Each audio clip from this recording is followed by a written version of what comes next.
عن أبي هريرة رضي الله تعالى عنه قال أرسل ملك الموت إلى موسى عليه السلام فلما جاءه صكه رجع إلى ربه فقال أرسلتني إلى عبد لا يريد الموت فرد الله عليه عينه وقال ارجع فقل له يضع يده على متن ثور فله بكل ما غطت به يده بكل شعرة سنة. قال أي رب ثم ماذا؟ قال ثم الموت. قال فالآن. فسأل الله أن يدنيه من الأرض المقدسة رمية بحجر.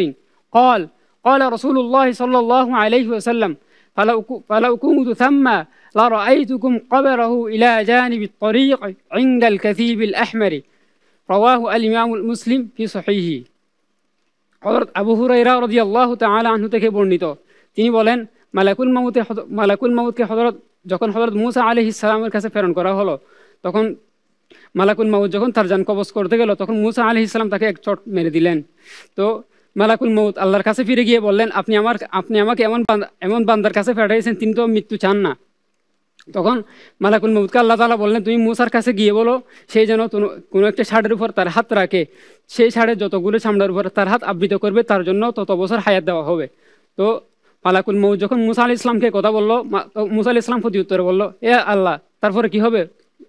তখন আল্লাহ তাআলা বললেন, তারপর তো মৃত্যুই হবে। তারপর মূসা আলাইহিস সালাম বলল, যদি মৃত্যুই হয়ে থাকে তাহলে এখনই হোক।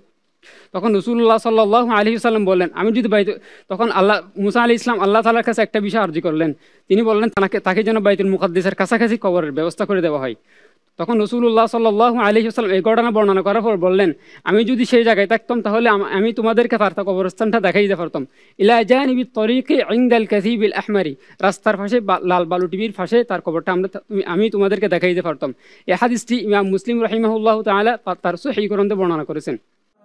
حدثنا حدثنا حدثنا حدثنا حدثنا